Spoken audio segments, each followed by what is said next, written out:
You're watching Capital Connection from the Illinois State Capitol. Democrats in the House and Senate muscled through a second updated version of their new political maps, the redistricting maps that will define the contours of the districts where voters will elect senators and representatives here to Springfield. Those congressional maps will wait until October, Senate President Harman told us. But the maps that go through Springfield here that shape which party has the upper hand and the advantage in those elections appear to be heading to Governor Pritzker's desk, where he could sign them into law even after the new census data came out. And Republicans say Democrats did that to sort of bend the rules around the constitutional deadline to get their maps through without Republican interference. Not necessarily shoving them through for our own benefit, but the majority party kind of has the upper hand in drawing maps. I'm certain that if the Republicans were the majority party here, Democrats would probably be saying something very similar. We were trying to change the way the maps were actually drawn. It's really interesting because if you look at states like Iowa, who actually have a nonpartisan process, they had 44 incumbents drawn together, but at least it wasn't a process that specifically went out to do that, to accomplish that.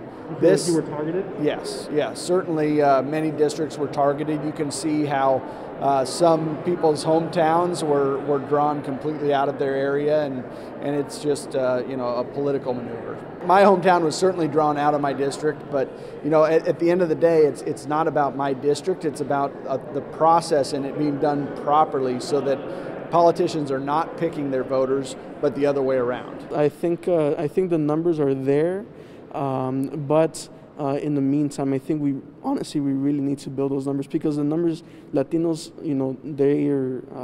there are huge pockets of them in certain areas, but the way that they've kind of dispersed across not just Chicago but the whole Chicago and Cook County area, even into other Collier counties, it's been, to be quite honest, kind of at normal. Joining us now is the man with all the charts and the maps. Frank Calabrese has been a redistricting analyst and looking through all of these numbers this week. Frank, thanks for joining us. Thank you, Mark. Does Representative Gonzalez have a point? We see Latino and Mexican-American voting groups taking issue with these new maps here, but he's saying that often Hispanic voters are dispersed throughout the state. Could Democrats have drawn more majority Latino districts? Yes and no. So there are many areas in the state of Illinois where you find precincts that are 90% white, 95% white, and this is 95% black. Not so much with Latinos. Latinos are more dispersed, integrated. But also, Latinos do seem to have a lower share of majority Latino districts than could have been. And that is why MALDEF and other Latino legal interest groups are suing.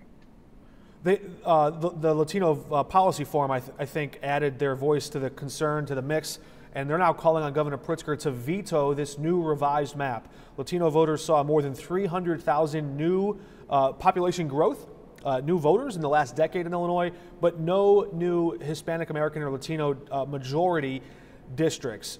How do you evaluate that? And is it safe to say then that for Democrats to have drawn more majority Latino districts, they would have had to draw larger geographic districts to do so? Or how would they have accomplished that?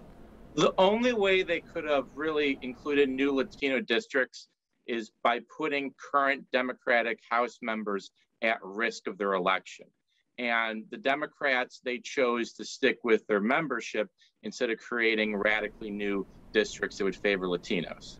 That's a really interesting point you make. So that would be prioritizing partisan politics over racial demographics. We heard the Speaker's office and the Senate President's office highlight from the beginning, including Senator Omar Aquino, saying that their main goal was to showcase the diversity of the state. That was their stated goal. What gives you the impression that they were protecting incumbents over showing the diversity here? Well, if you look at the map, you're going to see a lot of irregular shapes. And these irregular shapes, they don't necessarily reflect communities. They reflect, political interests as well. And you can draw very cohesive shapes, and Latino policy has, that group has given that to the state of Illinois, how to draw extra Latino districts. And the Democrats have not done that in Springfield. They have kept the districts essentially the same for their members. When you're looking at these maps, a lot of people might look at it and try to like draw opinions. What goes into just, have you tried to, for instance, have you tried to draw some of these maps and districts to change things yourself? I mean, how much room is there to change and maneuver within the law, within the rules that the courts have laid out? Well, there's a lot of population change in the last 10 years. So the districts aren't exactly the same, but it is difficult. You have many different competing interests. For example, on the southwest side, the Arab community, there's a very, very large Palestinian community on the southwest side. They want to keep their district. They want one influence district for the Arab community, the Palestinian community. But then politics got in the way, and their district is now divided into 4 different districts. Those districts starting in Chicago, then going out into the suburbs. And so you have, Chicago-based districts that go way out in the suburbs and control that area. Yeah, is there any question in your mind? I know we've talked about this offline this week as you've been a resource helping point reporters in the right direction and understanding what is in these maps. But all these days later, now that you've had a chance to see the maps and really digest it, is there any question in your mind about the gerrymandering hardball that has gone on in pitting Republicans against each other? I know you were one of the first analysts to really kind of zero in on that and say, look how many Republicans are being squeezed into the same district to basically oppose each other. Democrats really didn't do that to themselves.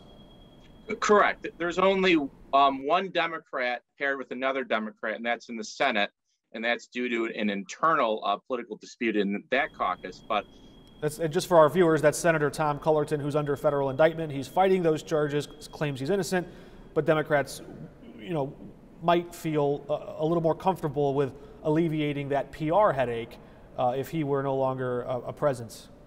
Correct. So, yeah, it's very apparent if you really study this map that this map is meant to maximize Democratic power in Springfield for the next 10 years. The Democrats will gain seats. The Republican caucus is going to cause chaos. This is a chaotic map for the Republicans because it forces Republicans to run against Republicans. And so it's going to cause internal issues within the Republican caucus. Yeah, very interesting. Now, as you were talking about how you look at down to the very precincts and the voter block level, are there any things about this map too that as governor, so for example, the first maps that came out that Governor Pritzker already signed, he has said the state met its constitutional deadline because it passed that map before June 30th. But they did so blind of the census data.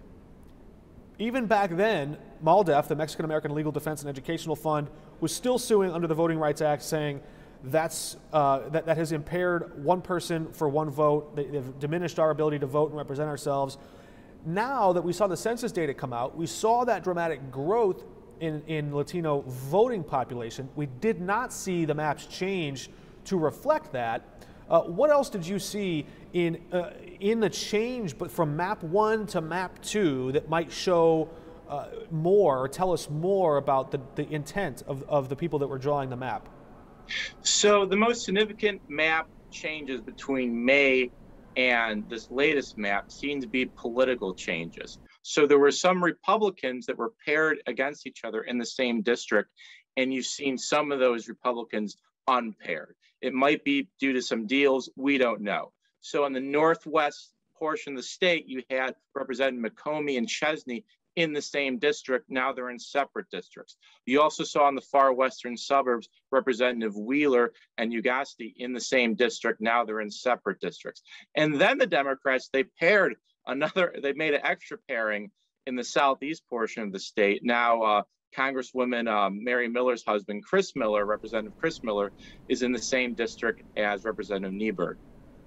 Right, so we're seeing a little bit as the map sort of shifts, but what was interesting to me was that the census data did not include the home addresses of incumbent politicians. The census data rather included demographic information about which types of voters live in which places, how old they are, what race they are, and you didn't see changes necessarily that matched those data sets, those new pieces of information.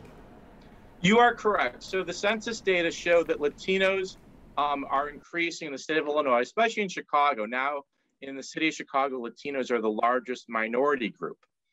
There's 800,000 Latinos in the city of Chicago alone. And Latinos were not given an extra Latino seat. And that is why Latino legal interest groups are continuing to sue. After the map was changed, the Latino interest groups, MALDEF and Latino Policy, they didn't say thank you. They said, we're going to see you in court. So they're still litigating this.